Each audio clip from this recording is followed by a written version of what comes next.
Well, good morning everyone, and welcome back to Ademo Manor House here on YouTube. Craig, as always, nice to have you with us. Thank you for subscribing if you're a first-time watcher here at the Ademo Manor House build.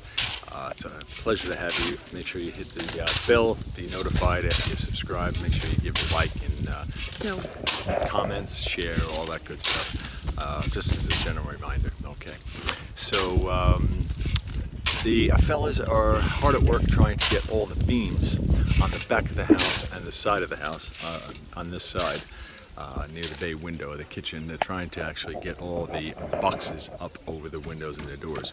So that is actually a really good sign, because that means that once all those are enclosed and have beams over them, that we're going to be shooting for the roof height. Okay, so that is a big feat in itself. We never thought we'd be able to get there. And it's just putting one foot in front of the other. We're dodging the rain, but it's actually quite a nice day out here today. The sun is right in my face. There's a reasonable amount of clouds out. It might turn on us, and we might get wet later on, but hey ho, you know.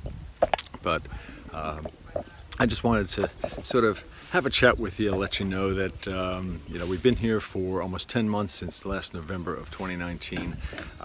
For the most part, vast majority, 95%, it's been a positive experience for me. I know it's been almost 100% positive experience for Hulai, since she is coming home here and she's got family here.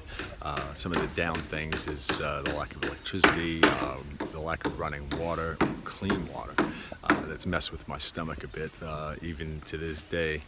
Sometimes if you don't rinse things off and it was cleaned with water that wasn't sterilized and it gets in my system, it just creates, sorry for the, I got some flies flying around me.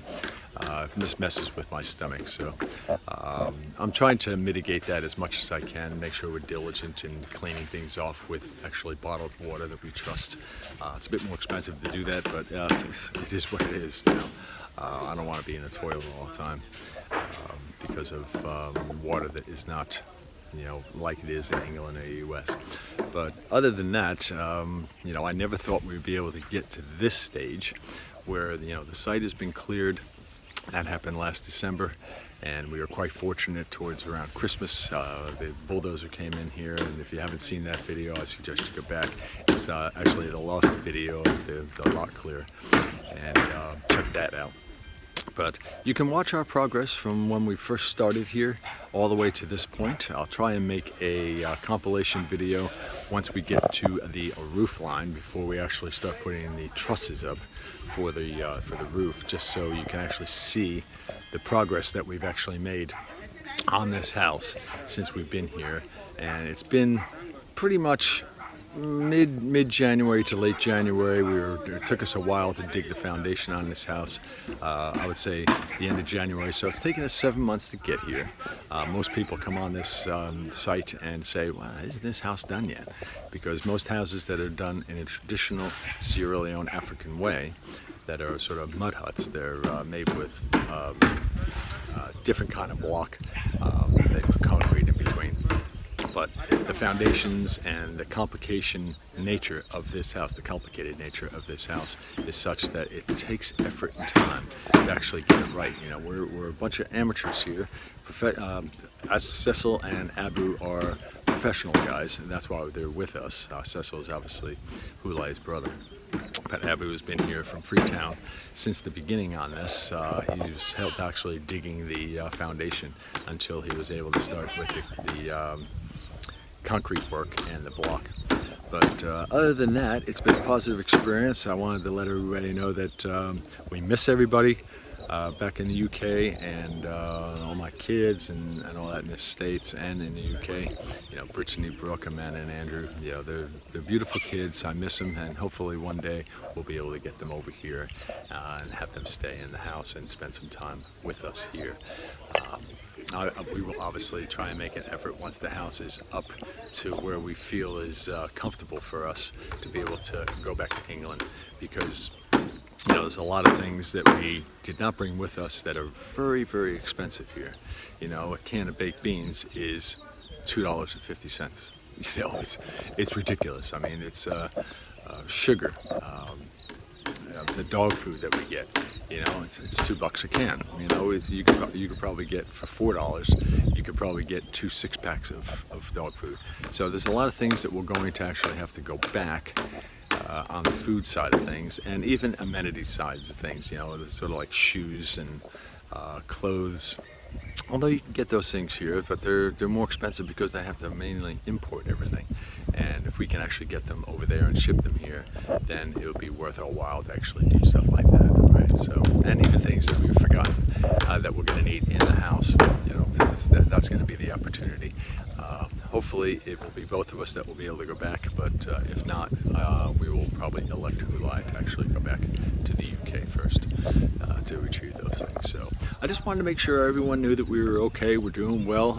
I've lost a little bit of weight. I've lost about 10 pounds, and I've had malaria 3 times. That's 3 times, okay. And the first one was really bad.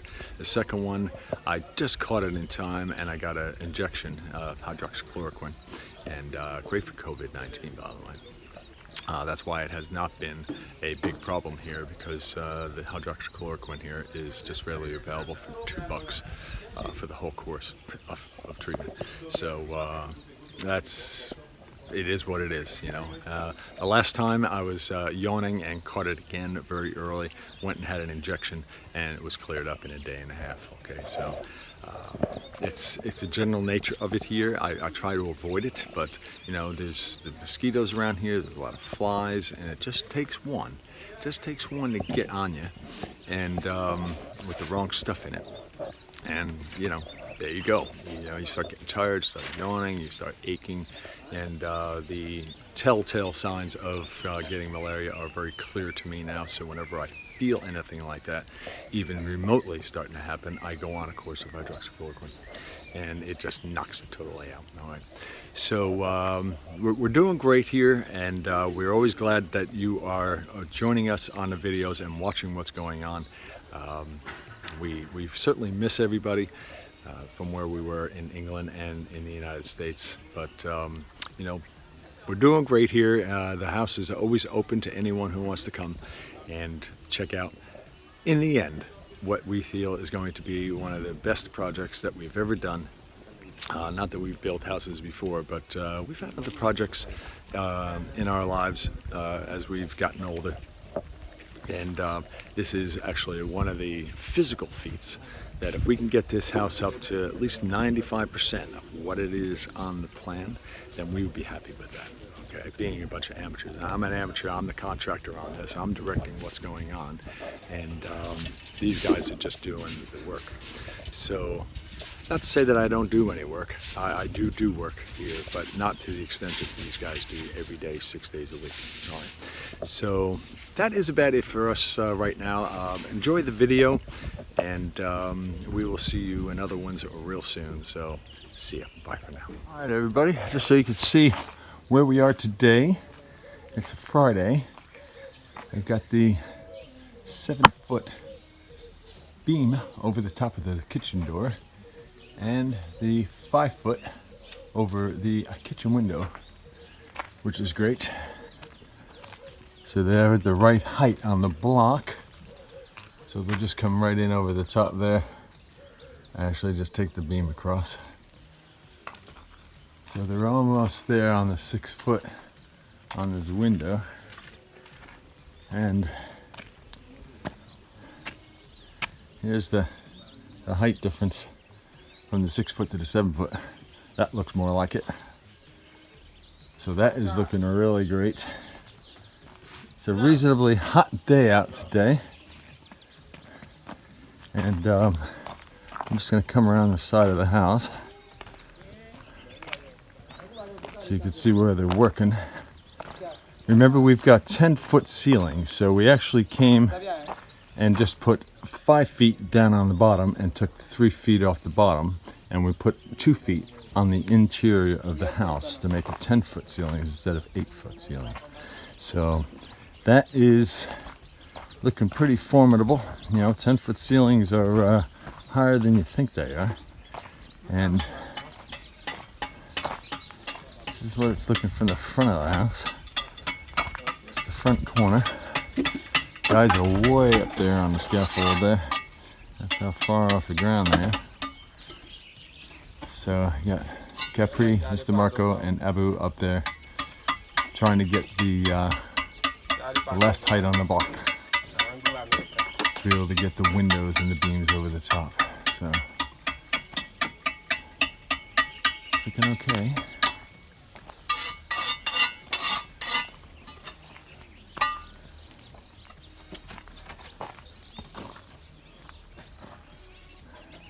Gets pretty heavy moving those blocks around, and even passing the blocks up that high becomes a bit of a challenge because they're not light. They're pretty heavy, and yeah, it's cool.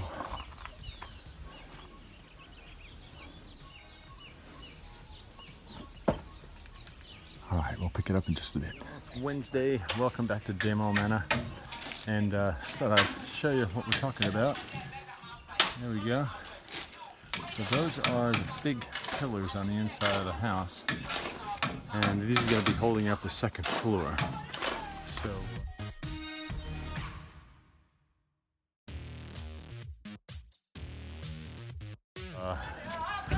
pretty important that we get a good footer on it. They're mixing the concrete right outside the front door again, and that's Cecil and Muhammad just sort of pouring the concrete in there. They got them all shored up, all braced up underneath, because this stuff is heavy, because we are using the ball stones to cut down on the concrete and to add strength. So it's a pretty serious bit of weight going in here. I'm just going to walk over here. I'm on the floor joists again, the bare floor joists. My flip-flops on, so I'm being careful where I'm going. You can actually see the concrete filling up there. So they're going to be coming right up to the floor joists, and then they're going to stop. And they'll be doing that for that one, this